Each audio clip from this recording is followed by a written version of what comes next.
Go ahead. Floor is yours. Folks, we are here. And by we, for once, it's just me, Malcolm. And And Damian it's just Martin. Damian, former Booker and TWF legend. So I keep hearing. And owner and president of TWA, TWF, and also a self-proclaimed legend as well. Damian, welcome aboard. Well, thanks. It's nice to get out of the constrictions of being a character. Although I have to admit, I love playing my nerd half as Who's a Majinger, and my success. I eventually hope to be in network marketing through Caleb Gainsworth. But when you have so many characters going on, it's easier just to lump them all the same and say they're all the same guy. Yeah, it was kind of funny, a little behind the scenes here. Like we were discussing how to do this video. It's like, okay, well, I guess I'll be big time, of course. I guess Wham would make the most sense, or did you want this to be the big confrontation between Caleb and Big Time finally? And he's like, Damon just shrugged and was like, how about we're just ourselves, man? Like, well, and I was like, what?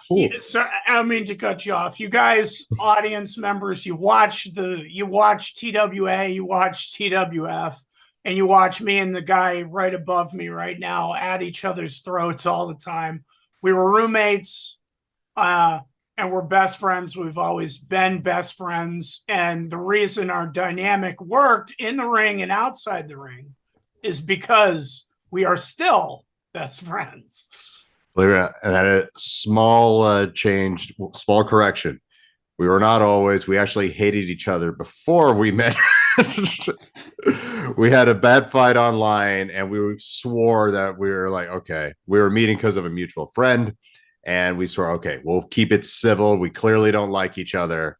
Let's be fine. We'll just hang out. And I get off the bus stop. Damian's there, shakes my hand, and I'm like, okay, he seems like a cool guy. And he's like, hey, do you want to watch some wrestling? And famously, he puts on an old TWA video, and I start doing commentary. Can't help myself. I just burst out into the gorilla, well, the monsoon voice, and I'll never forget it for the rest of my life. Someone applies an abdominal stretch, and I call it. I've never heard this man, I guess below me, so happy in his life. He's like, yes, that's exactly what it's called. What the move is. Even the commentator that was filming that match, audience, that event is actually coming. That is one of the house shows. It's called, on the VHS tape, it's recorded as TWA Snow Brawl 98. The stupidity of us is that it's actually TWA Snow Brawl 99. And from there, the hatred just evaporated into the ether as we realized we had common ground. From there, it turned to, so you like wrestling? You want to be in my show? Like, you're doing a show? Like, and the rest is history. We're going to get into all that stuff because we know you guys saw Malcolm's intro video. And we're really excited to be trying to fill the gaps in the events as to what happened because, guys, you have to understand, this is 20 years ago.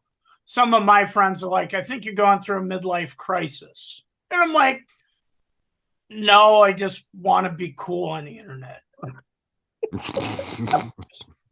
And once we get to that 1,000 views and stop being invisible, then maybe I'll be cool. But until then, I just got to be me. Absolutely. This whole thing, TWA, TWF, was a huge part of our lives. Helped me grow up in ways in that most people can't fathom. And it was a big part of especially Damian's life and his early goings and whatnot. So it is a very much a passion project. For me, this has been like an albatross that's been on my back. I promised 8 years ago to give this to the people. And thanks to Damian and some tech that I found just before the pandemic hit, it's finally happening. So I can die, which is always it's out there. Spoiler for the finale of this channel, but I digress. So let's get to brass tacks here. So we're doing this video primarily because you may have noticed something weird happening after Stranglemania. I'm gone. Infinity's gone. Multiple Puerto Rican Freeze had the tag titles, I believe. And a lot of storylines just seem to end. And there's a very good reason for that.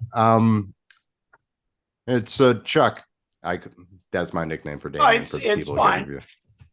How many events passed from after Stranglemania to where we picked up again on the show, would you say? Okay, so it has been our theory based on this hypothetical timeline that we have created. I've suggested that Malcolm actually used that picture as the thumbnail for the video, so hopefully you can check that out. For the longest time, till literally just a couple days ago, we were convinced that there were 2 missing events. Because, as Malcolm said, these are the things we know that happened in between Stranglemania and then Ground Zero. One, the TWA connection, Tough and UFO split up, and UFO goes babyface. He is no longer a heel. Puerto Rican Freeze, one of the longest running tag teams of the entire company or club or whatever you want to call it. They were now the Gemini champions, and they were being managed by Kinky Kathy, and now they're heels. Frost lost the TWF Ultimate title to Eclipse. Ben and Malcolm retire, but we know for a fact, based on the memories of me and the memories of Malcolm and the memories of Ben and a few others, that did not occur at the same event. Nuke got severely injured for 3 months, and then T came into the show and beat Scream. So originally, we were under the impression that was 2 events, and now I'm convinced it's 3. On a sadder note, one of our best guys, Tough, I'm not going to refer to anyone by their real name without their permission, so I'm going to use everyone's character name. So Tough is a very good friend of mine, and we did a stunt as one of my finishing moves as Nuke Ultima called the Tower of Terror. And when we did the move, Tough being the big guy that he is, I folded his own weight over his leg when his foot landed on the mat, and I broke his femur. He was out for 4 or 5 months. And as far as injuries go, that's one of the worst. It wasn't the only injury that we had, but in my opinion, it was the worst one. And for the stunts that you guys see us doing, we were actually pretty safe. So I'm proud of that. But now I'm convinced there's actually 3 events missing, because if it was 5 or 6 months, Tough doesn't come back until the event we just released, which is Royalty of the Ring 3, where he was showcased. All right. And I want to point out once again, these are essentially our best guesses as to what happened, because once again, this is now, as of this year, officially 20 years ago at this point. And on top of that, one of those things, if we could have done things differently, we did not write down the events. We have the match cards, but we don't have like what the results or what happened in between then. So we're sort of going off of me understanding myself and how I would have booked, off Damian's memory, off bits and pieces, the other wrestlers that we still talk to have mentioned to us. So this is the best way we could figure out on what happened. So real quick, I'm going to start with the Mad Money Double Dragons feud, which was a pretty big at the time. Last image that I recall seeing was Nuke Ultima beating Big Time Malcolm Fine, getting the presidency. And we had for me, what was like a really enjoyable angle. Falcon comes out and is like, yeah, waiting for you to make the big announcement of clearly you're going to strap the rocket on him and his time has come. He backed the right pony and he's here. But Nuke, realizing that absolute power finally corrupts absolutely, realizes no wrestler should have this position, especially if they're active. So he immediately surrenders it, crushing Falcon. And I have to give Falcon a lot of props. You could see the outright disappointment on his face. And then You basically relinquish anything. He gets absolutely nothing. So he finally can't stand it. He turns on you. Infinity joins in. Big Time comes to just as they put the final touches on you, and Infinity shoulder brushes Big Time and walks out of the frame, and that's how it ends. And now, me knowing how my end comes, I immediately called Damian, and I almost called you Nuke there. Like, Yeah, it's fine. They'll figure it out. I was like, how stupid am I? Like, it was right there. Like, clearly the final match should have been me and you teaming up finally for realsies this time and taking on Ben and Infinity. And I was just so Infinity and Falcon. Infinity and Falcon, sorry. And I was so wrapped up in the moment. And then that's when Damian pointed out, like, chances are that's probably was the plan. You're forgetting a few things with Infinity. And I'm like, oh, like, so we'll essentially get to it. So that ends that angle. From what I hear, they were a team for at least one event and they got a crushing victory. So I feel like we were going in that direction. The final end for Big Time is the teaming up with Nuke Ultima, who would have came back from injury, and that would have been that. What happened with Infinity, unfortunately, is he shows up to the following event and drops a literal bomb on us. Well, okay, not literal, but he drops a bomb on us. This is his last show. He's done.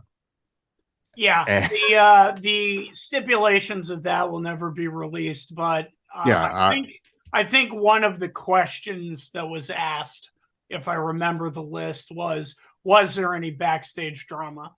I am going to say that Infinity leaving was probably one of the biggest backstage dramas that we had. We'll get more into that when we get into the questions, but we're not going to talk about this because, audience, I love you. Please keep watching TWA, TWF. Keep watching Who's the Majinger at my YouTube channel. But frankly, not to go heel Nuke on you, but that's none of your goddamn business. So yeah, it's very personal and it's not to be discussed. But yes, he did leave. But on a non-revealing anything note, it was literally one of the founders, one of our biggest main eventers for the show, just literally walks in the door and says, I'm done. So it was crushing, and literally on the day of the show. So we're scrambling to rewrite things. It's a downer, like, just to put it simply. And but we had to professional wrestling. This guy didn't show up. This guy's done. You got to make stuff up on the fly all the time, and being a promoter, it's annoying. And I got to tell you, like, people will never know how closely, even though we were backyarders, we don't hide that, but even though we were in an attic, but the stuff we went through, very pretty exact to what I would hear stories of going on in independent federations all over the country as well. And I can attest that is true, because I took a 7-year break from professional wrestling, backyard wrestling. And I decided, since at that time I needed something exciting to do as a hobby. So one of the wrestlers called me up, told me they would train me. I don't know how in the hell he got my number. I hadn't talked to him in 8 years. But I went to their company in Vermont, Slam All-Star Wrestling, also known as SAW. They trained me. In 4 months, I was a professional. And literally not even 6 months after I got there, I became the owner of the company with my partner, Mr. Winchester the First. Again, I'm trying not to use real names unless they're okay with it. But we took over, and you run into the same problems. People, you put belts on them, then they vanish. You do storylines that you're building a test to, then people don't show up. People give you excuses. The only difference is that when you're in the indie circuit, you're actually paying people. Yeah, I will. Now, while it was devastating, because like I said, that storybook ending in my head, of Nuke and Big Time teaming up, finally putting to bed their feud to fight the greater evil. Like that would have been I feel like that would have been the storybook ending to my career here. But I will give Infinity credit here. Like, and you can attest to it. How many people did we have that just simply didn't show up one day and never came back? We never saw them again. Like, Quite a while it few. was, yeah, while it was awful how it was going down, he at the very least said, okay, I'm here, write me off. So he gave us that courtesy. So I do thank Infinity for that. Still kind of soul crushing. So we had Infinity's final show, which was kind of a pin him and get him out of the territory type of situation. Granted, if we had more of a heads up, we honestly would have written a bit bigger show for him. But this is one of the shows that unfortunately got lost, was Infinity's final event.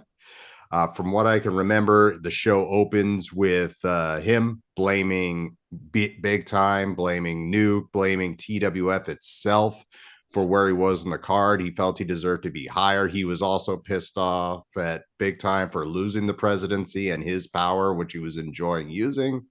So that's when Big Time comes out, basically counter promos him and says, no, it's your own fault that you're where you are right now.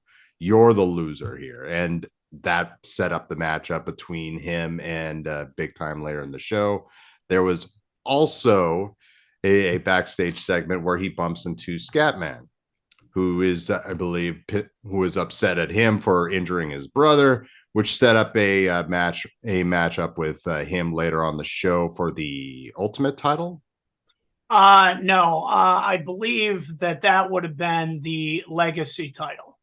Okay, Legacy title. After Scatman won the Undisputed title, he gave the Legacy title to Infinity, so it would have been for that title.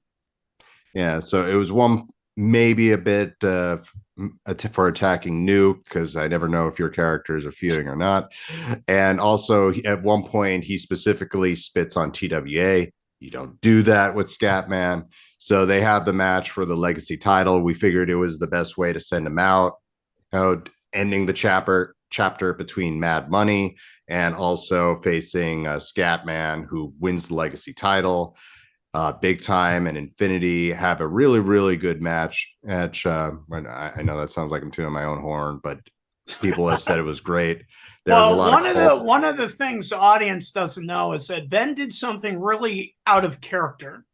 You'll hear people talk about kayfabe, in character, out of character. Like right now, this is Malcolm and I'm Damian. We're not our characters. We're not our YouTube character personas either. For somebody to break that in a match is a little strange. And Ben, aka Infinity, actually grew up in the TWA Unfilmed era. And he started using moves from when, at the time when this whole thing started, and I know we're going to get into that in the questions, so I don't want to reveal too much here, but one of the things that a lot of people did is they copied gimmicks that were popular in the WWF at the time, because it wasn't WWE yet. And Shawn Michaels was on fire. So Infinity, his first character was the Heartbreak Kid. Now, he wasn't the Heartbreak Kid Infinity or the Heartbreak Kid. He was just the Heartbreak Kid. I mean, what guy doesn't want to be the guy who gets all the chicks? And that wasn't him in high school. That wasn't me in high school. So that's what he wanted to do. So when he was doing his signature maneuvers as the Heartbreak Kid, that, as mad as I was at my friend at that time, that was heartfelt and that was amazing. And I'm glad he did that on his last match. And I'm just wicked sorry that I have no video proof of it. So, and with that, Infinity was gone. And he never wrestled another match for us, unfortunately, since then. And then from there, prior to this, I should have mentioned this at the top, but I had announced to the group that I was going to be moving. I really don't have any secrecy about it. Essentially, I fell in love with somebody. I wanted to be around them, and I just made the decision to move. And it was sort of, while I don't regret that decision, it was kind of a death of a thousand cuts for me until I moved, because there was like little things here and there, like, I want to stress first and foremost, Damian, my best friend, he did not hold any ill will. He understood. Everyone in the company understood.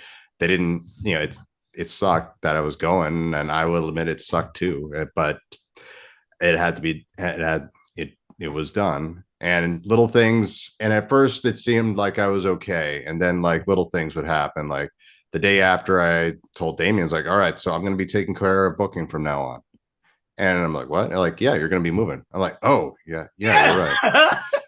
And we do a show, and they're like, all right, we're going to have Dan do this. Okay. And I was like, what? Like, you're moving. Like, oh. And it just hits more and more, like in doing shows, like, hey, can I work with you before you go? And it's like, there's nothing harmful about that intentionally meant there. It's just like, yeah, I am going to be going. This is probably my second to last show. It's like, so Right. we get to the show, and the whole show, it'd been a few months since I made the announcement, and the whole show is booked around me. The plan for the show was Damona Gade's big time carte blanche to do whatever he wants. He can make any match for himself. He's essentially booking the show. And he could even put himself in an ultimate title match. And he, at this point, he's at the whole thing with Infinity. He's sort of seen that he felt getting cheered for the first time. So he does two things. He makes two big matches. One, he calls out Kingpin, who would have been the Ultimate Champion at this time. The tease of, yeah, one more time, let's go. But he instead announces, what was the coolest thing I ever did? Being in big money with you as part of the greatest tag team of all time. So I am going to be selfish, but I'm not going to go for that belt. I want us to end out as the Gemini champions one last time.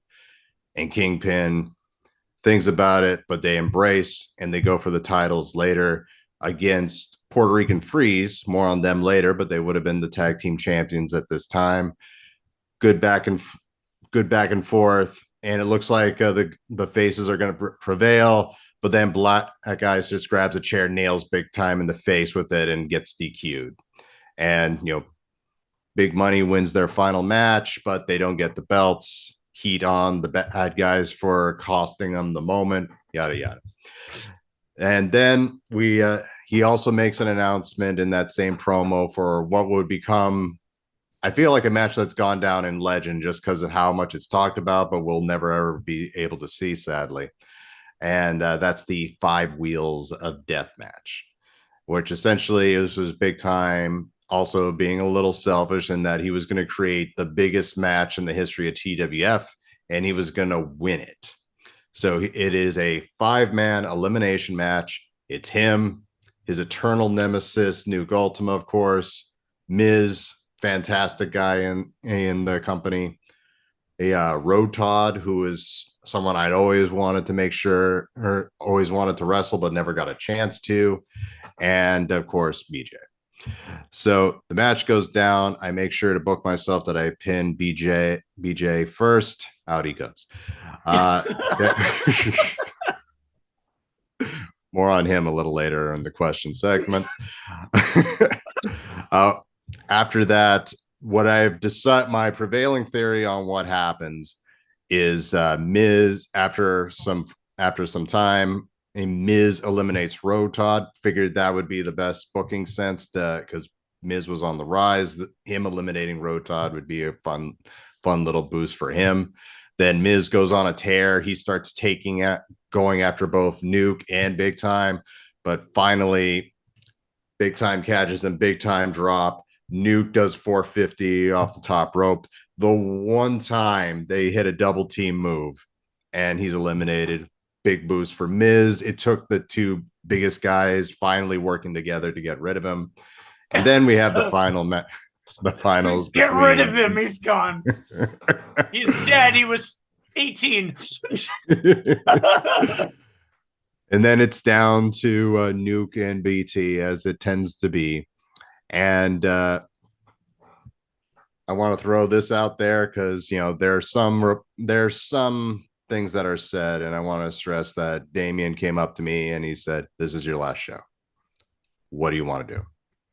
You know, if you want to pin me, great. You want to do it in 5 seconds, great. You know, if you want me to drop my pants and go into a small package, I'll do that for you. Whatever you need." He did not say that last part. I just threw that in there, but he would have if I. But no, hold on before you reveal that. I just want to add this one thing. I've been talking with some of the other members of this great club that we're all a part of, and as indie federations and the wrestling business in general, there's prima donnas, there's people who think they deserve more than they're willing to do.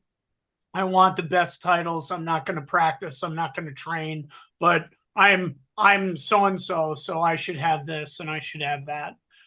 I was in a lot of main events. One, because I was the guy that supported this thing and kept it going, but not because I wanted to be.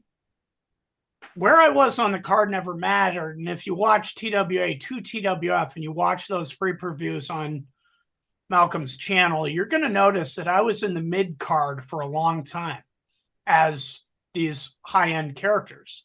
All I ever cared about was making the guy or gal I was in there with look good and show off their talents and to make the best match I possibly could.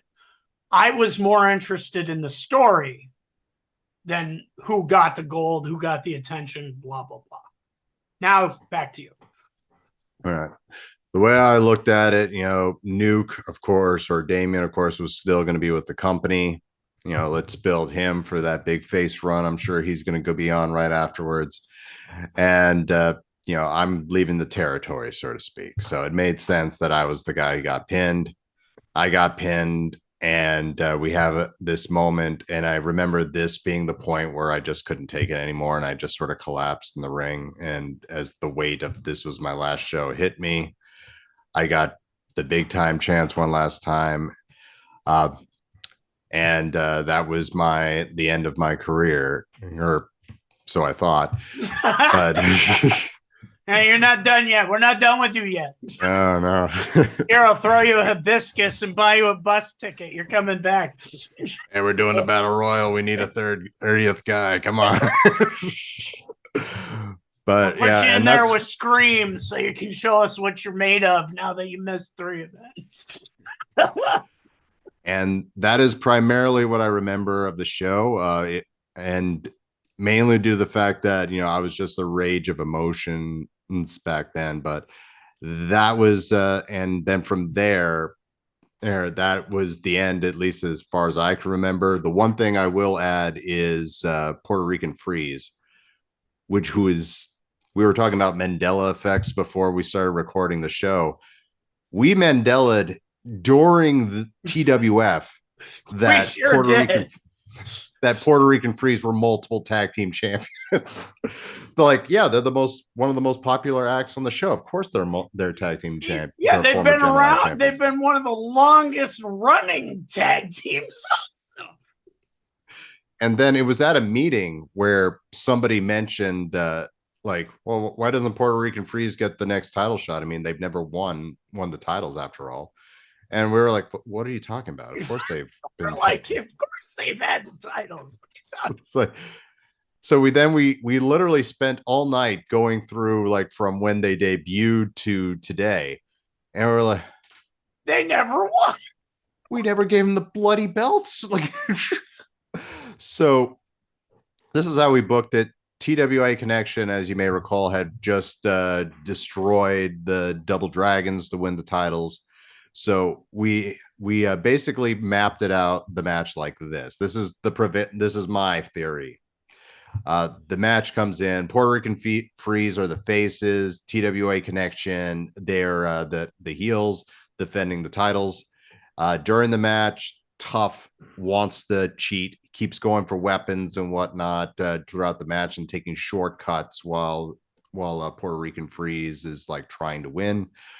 Finally, UFO can't handle it and says, no, we only used those back then because there was a anything goes match. We're going to do this with honor. So he basically makes Tough put away the weapons, and which just annoys Tough till finally he just says, you know what? If you don't want to do this for real, then I'm not doing this. And he leaves, leaving UFO to take on Puerto Rican Freeze by himself. Not a good move. No. From there, and keep in mind, these guys, Puerto Rican Freeze, they've been wanting those tag titles forever.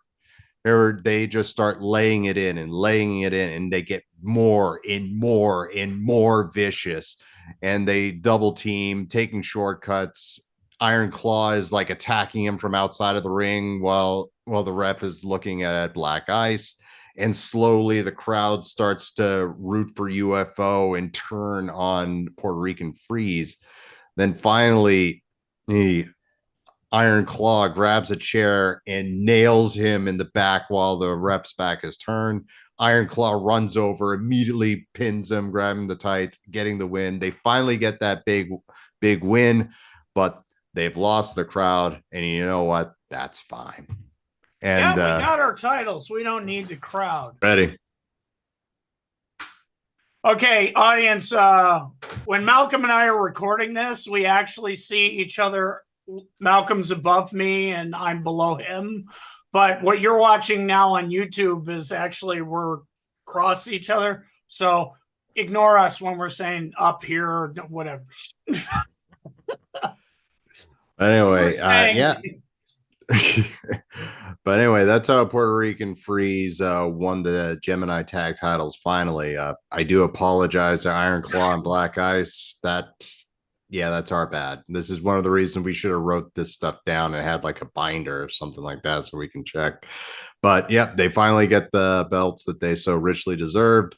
And unless I'm missing anything, I think that covers what happened before I left.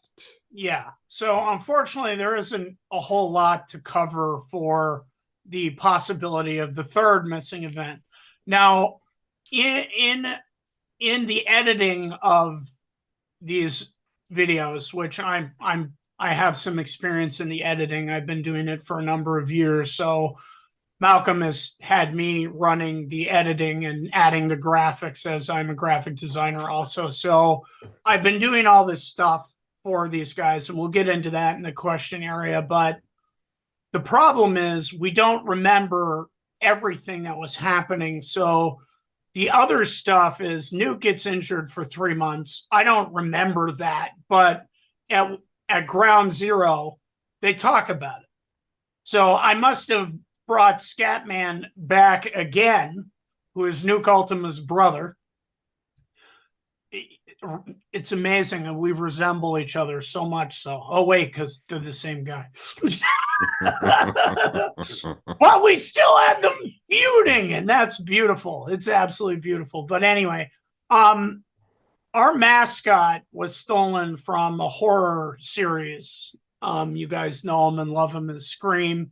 Scream was a great way to show off, because unlike in professional wrestling, especially in the indie circuit, if your goal is to become a pro wrestler and to live that lifestyle, you need to get your ass whipped a lot. You're going to get whipped. You're going to lose. You're going to lose a lot because you have to go through a period where you pay your dues.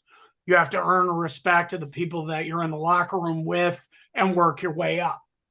In our club, we actually did the opposite. What we would do is we would throw you in a match with a jobber, a character that's sole purpose is to lose. The running gag in TWA/TWF was whatever their finisher was, it had to be something stupid that would never pin anyone. Some of us really stuck to that with my character, the best, the Grand Train Suplex, which is a suplex. He just says Grand Train Suplex before he does it. And I always had fun acting out my reaction to the fact that they would get up right after I'd use it.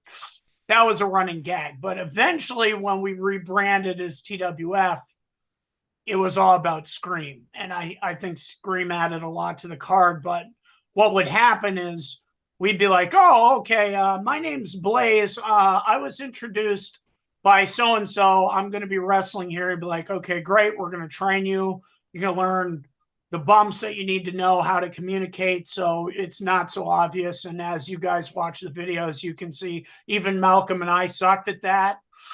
That's one of those crafts you have to get really, really good at because there's a lot of head down looking at each other. What do we do next? Oh.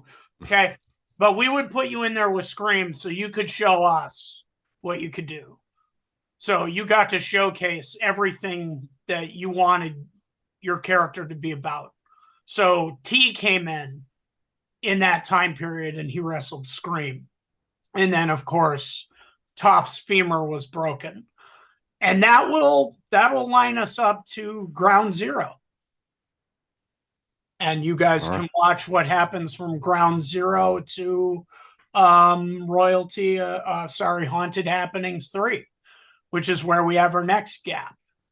And at Royalty of the Ring 3, while I was editing, BJ is talking to one of the characters as a commentator. He's talking to Eclipse, and Eclipse is talking about how him and his partner T were wrestling the conspiracy theory for the Gemini Championship titles. And just like the UFO and Toph TWA connection, Eclipse left his partner. And at this promo at Royalty of the Ring 3, he says that T should have thanked him for giving him the opportunity to take out two of the worst heels the company had ever seen, whose gimmick and storyline was they were going to destroy TWF, and that was their goal. And I don't recall that match ever happening. I don't recall them being tag partners, but it definitely happened because they were talking about it. BJ says to Eclipse, that happened 2 events ago. And that's where we lead into this other thing. When BJ came into the group and basically Malcolm was gone and Infinity was gone, I had to step into a new role because being anyone in our club trying to be a heel after Malcolm, unlike me, never went pro. But the thing you have to understand is, backyard or not, he's one of the best wrestlers in the world. And I will argue with anyone who tries to say otherwise. This man was always thinking several events ahead, several stories ahead, and his matches showcase that also. He was brilliant at telling stories. So this BJ guy says, we're driving 3 hours to come up here for this public access show. Shout out to Kingdom Access Television. Thank you for working with us. He's like, I think it'd be more beneficial if we had like a Monday Night Raw, and then you could have a show every 2 weeks. And I said, well, we've pretty much stolen, King of the Ring. We've stolen, Survivor Series. Although hindsight, today I wouldn't have called it gangbangers. It's wrong on so many levels. No. I don't know what the hell we were thinking back in high school. I'm shocked YouTube let that name go up, to be honest. The things you'll see. So anyway, so I think BJ was confused, and what actually happened is that match took place at a Nighttime Annihilation because that is a show we created. I know we filmed 3 of them because those guys lasted a total of 6 events before they left. They came from another backyard competitor. But we had great connections with those people, and I'm sure Malcolm and I will get into that in great detail in the questions. But for now, I'm just going to say that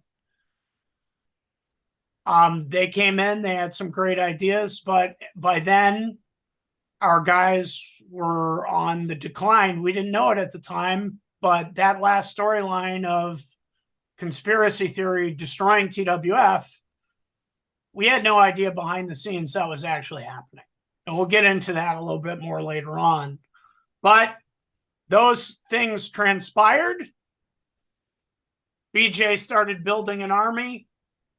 Nuke Ultima started building an army. BJ was trying to save TWF and the fans, and Nuke Ultima was trying to get all the belts, leave the club, and they would have nothing. There would be no show. And sad as it is, that's actually exactly what happened, but that wasn't a story. That's what actually happened outside of kayfabe. And that sucks. But anyway, so those are the gaps as we remember them. After Royalty of the Ring, which you guys may have just watched because we just uploaded it yesterday or the day before, Keith Be Real, one of our commentators, one of the best commentary guys we had, he talks about Twisted Christmas and then moving into Snow Brawl. Well, I hate to admit this, but I knew when we were trying to figure out the timeline even a month ago, we're trying to figure out, I had figured that we had missed 4 events. I know one we taped over with Ground Zero. We used another event as the master tape, and I've proven that when I was editing, I found a snippet of another match in between one of the edits. So that was gone. And then I remember we filmed the show for like 4 to 6 hours. And what would happen is after we were done filming, we'd all go to my apartment because I was a little bit older than everyone else. Not a whole lot, maybe 2 or 3 years. But I had my own place, and everyone would come to my place, and that was TWF headquarters. And I never understood it, but we just filmed the show for 6 hours. Now everyone wants to sit and watch it for another 3, however long it was, so they could see themselves perform. And I understand that. You want to see your stunts. I get it. We sat down, and I recall this quite frequently just a couple days ago when Keith Be Real was talking about Twisted Christmas. We filmed a show that I think took us 6 hours to film, and I think it was close to 3 hours long. Some of the events are, as you guys see on the page. We recorded 3 hours of static snow, that stuff that would be on your television until 7 a.m. when you'd see the American flag and Howdy Doody would start and all that stuff. BJ was pissed. I was pissed. But our good buddy Sammy Danger thought that was the funniest thing in the world. He was laughing his butt off. He thought that was great. So that's why you're not going to see Twisted Christmas, because we filmed it, but we didn't get it. Just like you guys saw, not necessarily Greco-Roman. We filmed it, but we didn't hear it. And thanks to my editing and my team on my channel, we were able to add sound effects. So that event is now very watchable, because wrestling wise, that event was brilliant, but it sucks because I can't hear what's being said in the promos and all that. But adding the sound effects makes it watchable. So that brings us to Snow Brawl 3, which would be the last event, which is the next on the docket. I'm starting that editing process in the next day or so. So that video will be up very soon. And we didn't know it at the time, but that was the last event, officially the last event. But as everyone started moving, not just Malcolm, other people were moving away. Other people were starting jobs. Other people were starting families. Other people were going to college. There's all kinds of stuff going on. There were a couple of us who couldn't let go. We weren't ready. We weren't ready to move on to the next thing. So a month goes by where we have no event. And obviously at that point, Frost, aka Kingpin, who created TWF Arena, was at his parents' house. And she basically got to the point where she's like, okay, my son's going to go into the military. You guys need to finish up what you're doing here, finish it off, be done with it, pick it up, put it away. Because once he's gone, no offense to you guys, I like you all, but without my son being a part of what you're doing, there's no reason for you to continue. So I pleaded with her to give us one final show so I could say goodbye to everyone. And she was cool with that. So I took all of February and did my damnness to reach out to Malcolm and to reach out to the other talent that had retired and walked away. Some of the people that had retired a long, long time ago, like the Running Man, Mr. P. Rick, Grizzly. And I was excited that I got a lot of them back, and we did a 4-hour spectacular called the TWF finale. And that will be coming right after I'm done Snow Brawl. And then I will be editing the few house shows, one of which is my absolute favorite because we're in New England, and the snow just comes down. One night it snowed so bad it was like an avalanche. So we decided to do a TWF event. We set up a camera and we filmed an event that we call TWA Snow Day Buried Alive. So that's coming. But unfortunately, that event doesn't finish because some Jack Wang who lived in the building where we set up the camera shut it off, and we didn't know. Because the camera was set up inside a building shooting out to where the snow was so we wouldn't damage the camera. And somebody living in that building shut it off. We'll never find out who, but the parts we do have, you will see. And that pretty much closes up TWA, TWF.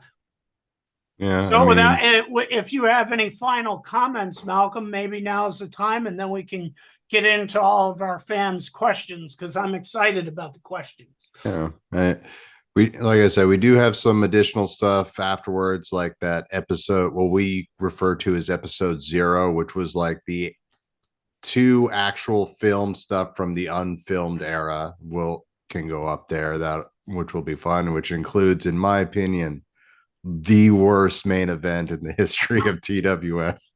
Martino versus Poop Shoe. Yeah, get ready for that one, fans. The worst main event ever booked in TWA history. And a personal project for me, ages ago, I made as a birthday gift for Damian years ago, a best of Damian show or DVD, which he still has to this day, which I'm assuming that's actually what he's going to go get. And I began work on a DVD for me, and that DVD, there it is. That's to Damian Martin. It was a 4 DVD set back when I was good at that. Awesome stuff. And I was planning on making one for me, and I even recorded footage of in an interview with myself ages ago, but I never put pen to digital. So, but I still had that footage. It's actually digitized, so I'm planning on making that as like a full movie that'll go up eventually. And we'll see what else in the future could possibly go up there. Something I did want to touch on really quick about the lost footage we just discussed. To say me and Damian did everything in our bloody power to find this footage is tell me about it. Like I literally went through every VHS I own. So did Damian. We reached out to members of TWF who may have possibly asked for a copy of the show. Nothing. We even reached out to Infinity, who we haven't really talked to that much anymore. He gave us 6 tapes, all TWF, TWA stuff, all events we already had. We reached out to people from EBW who were showing up at those events at the time that we were losing the footage. Fingers crossed. I can't tell you how many blank videos we popped into the VHS hoping that maybe, just maybe, this was 5 Wheels of Death. This was Infinity's final match. Nothing. We had one last trump card, which shout out to Jamie at Kingdom Access once again. Yes, Jamie, thank you so much for still working at Kingdom Access Television. That's dedication, bro. And secondly, him and his team, after we called, they went through all 45 boxes of VHS tapes that they had in their storage container, and they looked for any TWA, TWF stuff. And they were amazed that we reached out to them. And they stopped everything that they were doing and they looked through everything. And unfortunately, the collection that Malcolm has must be the collection that we were using for those shows, because they had nothing. But I can't say enough. Thank you, Kingdom Access Television, for having us on public access television in Lyndonville and St. Johnsbury, Vermont 20 years ago. And thank you for taking the time to check. It means a whole lot to us, because we want our audience to experience what we were doing. Like, you watch backyard wrestling, professional wrestling on YouTube now, and people are doing things that we couldn't do when we were doing it.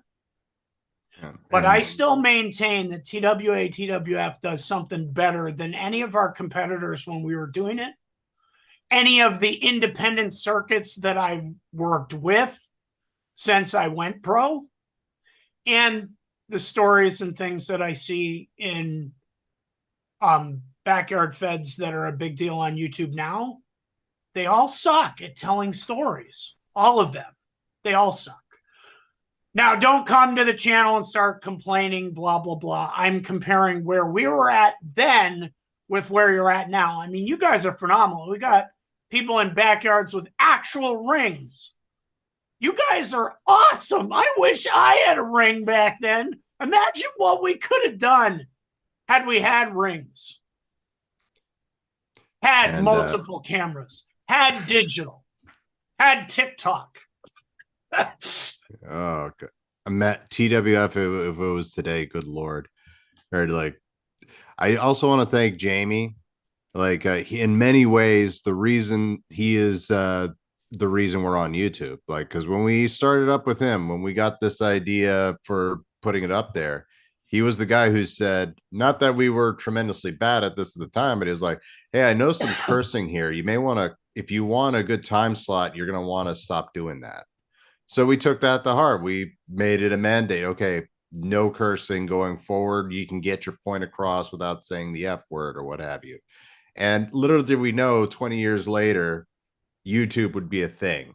And they would have similar guidelines about profanity and going too far. And because Jamie gave us those guidelines for being on TV, those helped our show be able to go up on YouTube seamlessly. So in many ways, he's like the sixth man of our crew and really helped us out. So Jamie, again, thank you enough. Once again, thank you. Remember our first meeting? Sit down with this guy. All right, WrestleMania. What are we doing? WrestleMania. And like, oh, we have a chance. Another thing that we wouldn't have foreseen back then that I just want to tag on here, because it is important to mention. I've talked to people that have seen my videos. My kids have seen my videos. Some friends at work have seen the videos. And they say to me, what's with all the booing and cheering? Well, as Jamie explained to us back in the day, 20 years ago on public access television, copyright for music and other things wasn't a thing. One of my favorite shows as a child was Muppet Babies, and they had footage from Star Wars and Indiana Jones, and they would cut anything they could into the shows to make that cartoon amazing. You can't do that today because you will be flagged, you will be banned, you will be destroyed. So what I've been doing is I take the songs that we had no copyright agreements to use for our music, and I have to cut them and put in. I figured if you hear booing, you're going to assume the guy's a heel. And if you hear cheering, you're going to assume the guy's a babyface. So that's what we've been doing. I mean, I still play some of the music, then I have it bleed into that. And we've avoided all copyright strikes pretty much. So I'm excited about that, but that's what you have to do. And he's not wrong. We did up our game in terms of being more child friendly in the sense of our language. We slipped every once in a while, but with us editing it today, we're trying to catch some of the stuff that would inappropriately get us canceled, because we were boys and men in our 20s. Testosterone's flying. Everyone's got to prove themselves. We're putting on a big show. So, things get out of hand when boys will be boys. Yeah. And once again, the internet wasn't quite a thing just yet. So we didn't realize, hey, maybe watch what you say and what have you. But there were some people that are really bad off because of that. But we'll get to those in a moment. Just add these quick things. Another three Okay. things that I wrote down that happened during right before Royalty of the Ring 3. I told you Eclipse abandons T. Iron Claw gets a serious head injury because, as you guys saw one of the events, Sammy Danger takes a steel hammer and he beats BJ to death with it. Apparently, Nuke Ultima did the same thing to Iron Claw at either Nighttime Annihilation or the Missing event. And also, at the beginning of the armies, Nuke actually attempted to recruit T to the conspiracy theory, and that broke up Miz and T's friendship and their bond, both of them coming from IWF, which is the Independent Wrestling Federation. And now we're up. We're caught up.